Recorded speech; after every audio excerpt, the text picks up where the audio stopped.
ఈసారి పక్క ఈ మ్యాటర్ చెప్పానంటే మీరందరూ అవునా నిజమా అనే మాట అనమాట ఇది. సో మన బెస్ట్ డాన్స్ హీరోయిన్ అయినటువంటి మన రౌడీ బేబీ మన హీరోయిన్ సాయి పల్లవి చిరంజీవి గారితో వచ్చినటువంటి సినిమా ఆఫర్ని రిజెక్ట్ చేసిందంట. సో ఎప్పుడెప్పుడు చాలామంది యాక్టర్స్ అందరూ అంటే లేడీస్ ఎవరైనా కానీ చిరంజీవి గారితో మెగాస్టార్తో యాక్ట్ చేయాలంటే అట్లీస్ట్ స్క్రీన్లో అలా ప్రెజెన్స్ కాసేపు ఉంటే చాలనుకుంటారు. అటువంటి చిరంజీవి గారితో అవకాశం వస్తే సాయి పల్లవి రిజెక్ట్ చేసింది. సో అయితే అసలు ఏ సినిమా ఎందుకని రిజెక్ట్ చేయాల్సి వచ్చింది అనేటువంటి విషయాలు ఈ రోజు మన వీడియోలో తెలుసుకుందాం. నేను మీ Shiva, welcome to SAS TV.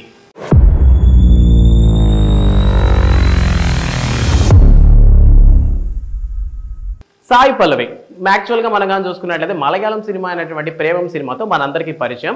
And దాని తర్వాత మనం కానీ చూసుకున్నట్లయితే కంటిన్యూస్గా ఆవిడ చేసినటువంటి సినిమాలన్నీ కూడాను డైరెక్ట్ సినిమాలే, అంటే ఏది కూడా రీమేక్ సినిమాలకు సంబంధించిన కాదు. అండ్ అప్పుడు స్టార్టింగ్లో వచ్చినటువంటి ఫిదా దగ్గర నుంచి మొన్న వచ్చినటువంటి విరాట పర్వం వరకు కూడాను కంటిన్యూగా ఆవిడ చేసినటువంటి సినిమాలన్నీ కూడాను ఆమె క్యారెక్టర్ని ఎక్స్ప్లోర్ చేసే విధంగానే ఉంటాయి.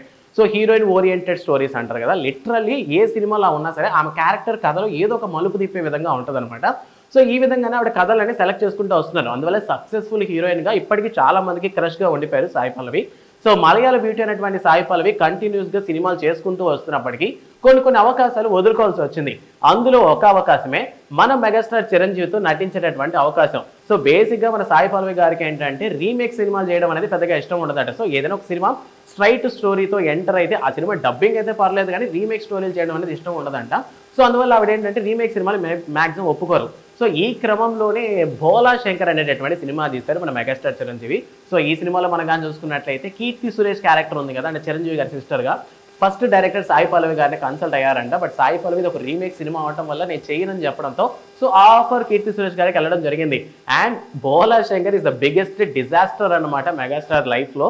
సో అటువంటి డిజాస్టర్ చాలా మంది కనీసం ఆ సినిమా ఎప్పుడో చెల్లిపోయిందన్న విషయం కూడా తెలియదు. సో అటువంటి సినిమాని అందించారు కొంతమంది డైరెక్టర్స్, పేర్లు ఎందుకు లేగారు మొత్తం మీకు తెలిసే ఉంటుంది.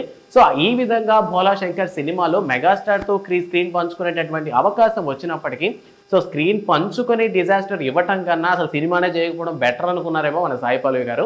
సో అందువల్ల మొత్తానికి సాయి పల్లవి మెగాస్టార్తో నటించేటటువంటి ఒక ఛాన్స్ అయితే కోల్పోయారు. బట్ లేటర్గా తెలిసినటువంటి విషయం ఏంటంటే అది కోల్పోవడమే మంచి విషయం అని చెప్పి. అండ్ దాని తర్వాత మనం కానీ చూసుకున్నట్లయితే సాయి పల్లవి గారు కంటిన్యూస్గా ఆవిడ నచ్చినటువంటి కథని బాగా సెలెక్ట్ చేసుకుంటూ కంటిన్యూస్గా ఏదో ఒక సినిమాలు చేసుకుంటూ వస్తున్నారు. సో నెక్స్ట్ రాబోతున్నటువంటి పాన్ ఇండియా సినిమాలో సాయి పల్లవి గారు చేసినటువంటి సినిమాలు కానీ చూసుకున్నట్లయితే చందు మొండేటి డైరెక్షన్లో నాగ చైతన్య హీరో వస్తున్నటువంటి సినిమా తండేల్. సో ప్రెసెంట్ ఈ సినిమా ఆవిడ చేతిలో ఉంది. అండ్ దాంతోపాటు అండ్ నెక్స్ట్ రాబోతున్నటువంటి నితీష్ తివారీ డైరెక్షన్లో వస్తున్న రణబీర్ కపూర్ రాముడుగా సీతగా కనిపించబోతున్నటువంటి మన సాయి పల్లవి రామాయణ సినిమాలో కూడా నటిస్తున్నారు. సో ప్రెసెంట్ రెండు ప్రాజెక్టులతో చాలా బిజీగా ఉన్నారనమాట మన సాయి పల్లవి. బట్ ఈ క్రమంలో జరిగినటువంటి ఇంటర్వ్యూస్లో ఈ విధంగా నాకు చిరంజీవి గారితో నటించేటటువంటి అవకాశం వచ్చినా సరే కొన్ని కారణాల వల్ల నేను నటించలేకపోయాను. But in the future chance వస్తే మాత్రం ఖచ్చితంగా స్ట్రైట్ సినిమా అయితే ఖచ్చితంగా నటిస్తానని చెప్పడం జరిగింది. సో మొత్తం మీద సాయి పల్లవి గారి మీద ఇప్పటికే చాలా మందికి చాలా మంచి ఒపీనియన్ ఉంది. అంటే పెద్దవాళ్ళు చిన్నవాళ్ళు యూత్ అనే కాదు కానీ ప్రతి ఒక్కరికి ఆవిడ మీద ఒక మ్యూచువల్ ఒపీనియన్ అయితే ఉందన్నమాట. సో ఇప్పటి వరకు సాయి పల్లవి గారు చేసినటువంటి సినిమాస్లో మీకు బాగా నచ్చినటువంటి సినిమా ఏంటన్న విషయాన్ని కామెంట్ సెక్షన్లో మెన్షన్ చేయండి. అండ్ ఈ డెసిషన్ మీద మీ ఒపీనియన్ ఏంటి, అంటే రైట్ డెసిషన్ అనుకుంటున్నారా, లేదు మెగాస్టార్తో ఇంకే సినిమాలు చేస్తుంటే ఇంకా ఎక్కువ ఛాన్సెస్ వచ్చే అవకాశం ఉందని అనుకుంటున్నారా అన్న విషయాన్ని కామెంట్ సెక్షన్లో మాతో పంచుకోండి. అండ్ మరిన్ని అప్డేట్స్ కోసం సాస్ టీవీని సబ్స్క్రైబ్ చేసుకోండి. Thanks for watching.